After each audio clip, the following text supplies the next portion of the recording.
Hi guys, welcome back to my YouTube channel. I'm so sorry all this prolonging um the prolonging of the videos is because I want you guys to be able to understand this and be able to put it to use. So I stopped at section C in my last video, so I'm just literally going to continue on that. If you do not know what I'm talking about here, I'm talking about the International Student Financial Aid application. And thank you for clicking on this video if this is your first time. So let's just do a little bit of recap. Section A is your personal information, section B is your parents' information, section C is the whole like asset information, financial information, and that was where I stopped last video. So moving on now, in this particular moving on, I'm still in section C, page 3. During 2020, okay, I've read that. So we're going to section D now. Done section C. Section D is asset information. Does your family own its own home? I've already explained that. If your family owns its own home, then you answer the next questions under that, which is like what year was it purchased, what was the original purchase price. For people in Nigeria, I know that I know that in those days, especially if your parents built their house like a long time ago, they bought the land and built the house. So please calculate the whole price. Sit down with your parents and calculate the whole price of what it was then, not now, not what it was now, what it was then. Let's say 30k for the land and 100k then to build everything. So that's 130,000 naira that you convert to about dollars, which should be about 87 or $100 then.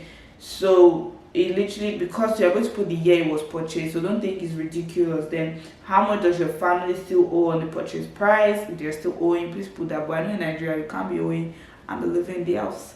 Then what was the original purchase price? That's where you put the one of the 180 something dollars. Then what's the present market value, which is what you would now calculate how much the house is worth now. Do you understand? Then question 25, does your family own a business? Then if yes, the date the business commenced, your parents' share of business value, the type of business, your parents' share of business indebtedness. So for people that like your parents have like their own little business, I would say put it, but also be realistic with like the amounts that you're going to be putting as your parents' share of the business value. Then please list the value of the following assets if applicable. So in this section, you don't have to answer everything, which is question 26 for this form. Land and buildings other than your home or your business. For those of you that maybe probably you have like poultry set apart, but it's not your parents' major business. Like you could have any kind of establishment that is different from your home or your parents' business. The assets that you own by yourself, the indebtedness on your land and your buildings, the money owed to family by others, then the repayment of that you're expecting. So let's say your family loaned people money. Let's say, like, I don't know what's that word that they use for them. Maybe that's your family business or something like that. Like the amount you expect them to pay for this particular year that you're filling the application, please put that in. But if nobody's owing your family, you don't need to feel that. Your family's savings, investments such as stocks and bonds, if you don't have that, please just put 0 in the section. Then others such as jewelry, artwork, antiques. Some people have like, I know that before my mom used to have like a lot of jewelry, like expensive jewelry that we kept. Like she used the money to buy the jewelry to like hold it down, like hold the money down. So if you have something like that and you know the value of the jewelry, please put that in. But if you don't, please put 0. It is not going to antagonize you. Now I'm on page 4, which is Section D continue. Do you or your family have money, property, or assets in another country? Yes or no? If yes, then you fill the remaining the column under that. Then, do you or your family own an automobile or automobiles?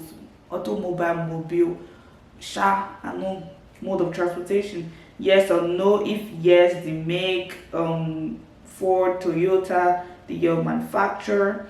That's all for section D. Now section E is expenses. How much did your family spend on the following expenses during 2020? Specific amounts are needed. So for the other sections, let's say from section C to D, I feel like you could put in speculations, but also please write these things down as you're filling the form. Do you understand? So that in case they do interview, I'm not saying they will do an interview compulsorily, but I'm the type of person that I want to make sure that what I'm saying is correct. So that's why I keep emphasizing, say the correct thing so you don't have to think most of the time. You don't have to rack your brain. So please make sure to write your info or duplicate the form before you submit it, and make sure that you are constantly going through it and all of that. So how much do your family spend? You have rent, utilities, food, clothing, household necessities, medical expenses, education expenses, loan, taxes, automobile, mobile, maintenance, insurance, entertainment, vacation, servants, other. Please explain.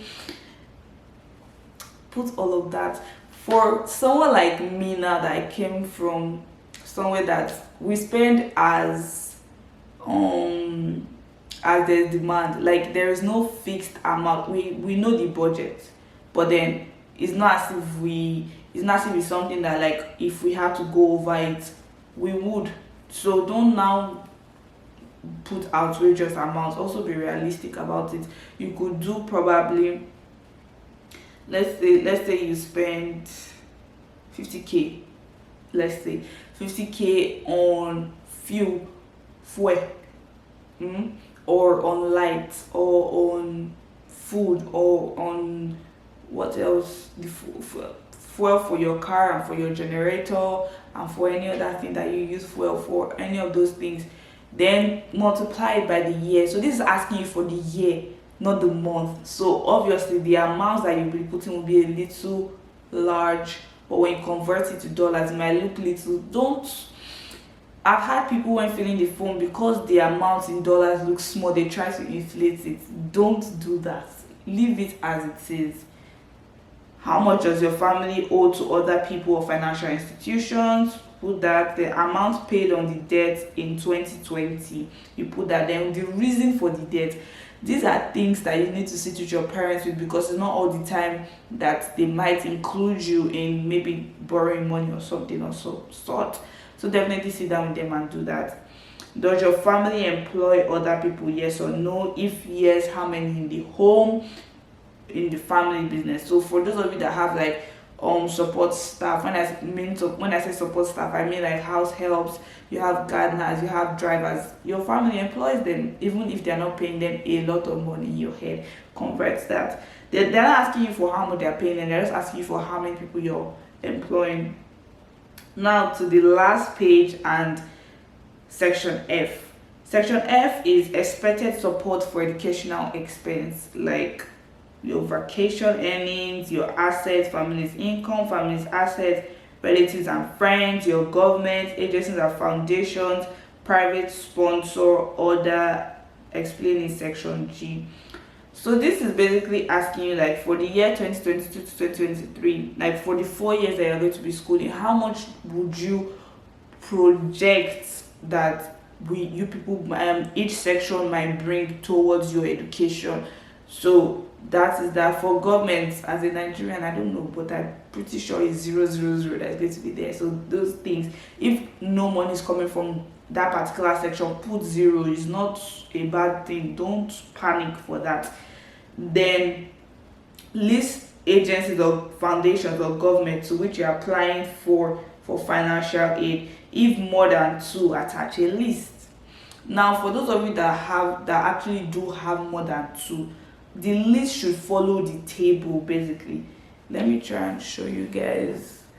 Oh my god, it's so, I'm not sure if you guys can see it, but it's saying agency slash foundation slash government application date, award notification date, expected amount in US dollars. That is what, if you're attaching a list, please make sure it follows that table. I would even say please print that list out and attach. Don't go and write with paper and pen, because some people's handwritings are not legible.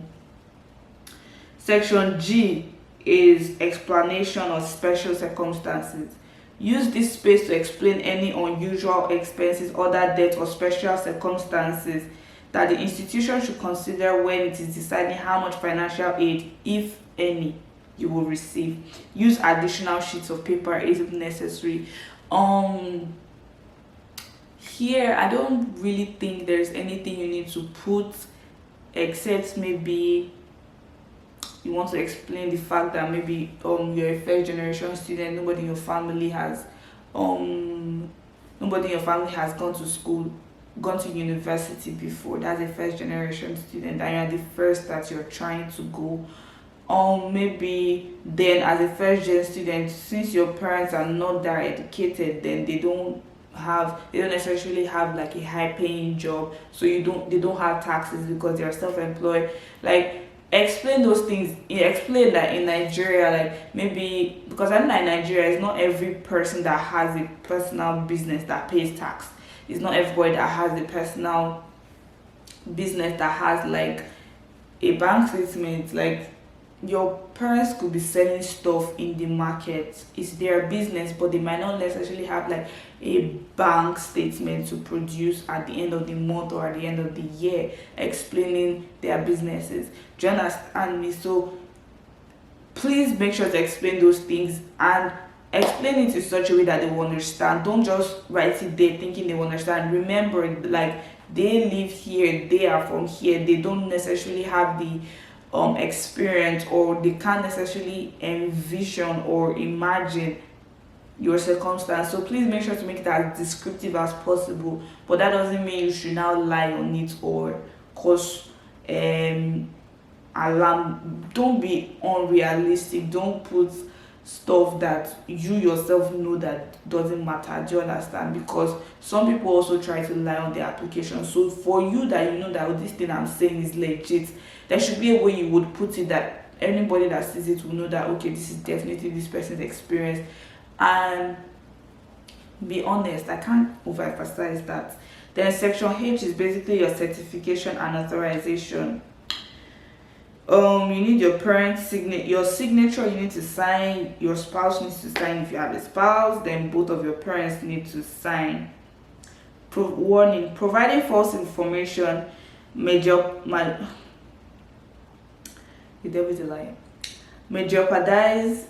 I think it's jeopardize or jeopardize. A student may jeopardize or jeopardize a student's visa status, and furthermore may result in a college revoking its initial decision to enroll the student. Which is why I've been saying, don't lie.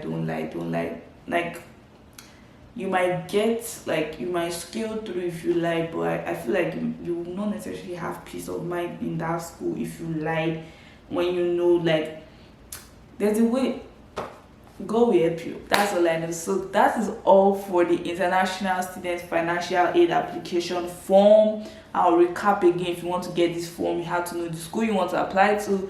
You have to know if your school has the form, then you can download it and view it, and even talk with your admissions counselor before going ahead to fill the form. Don't go and start filling form when they've not asked you to fill the form. Some schools already give you enough merit scholarship that you might not need the need-based scholarship. So this is for the need-based scholarship. If you don't know all these terminologies that I'm talking about, I have videos on that, so I'm going to try and link those. There's a whole playlist on it, so please go and watch it.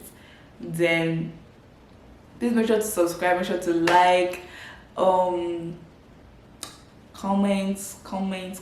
make sure to like these videos, turn on your post notifications. I'm going to be talking about admission to Canada in my next videos, and more scholarship options for studying in the USA. The UK one, people should be cooler. I'm going to be working on it first. See you guys. Thank you so much for watching this video. God be with you. God bless you.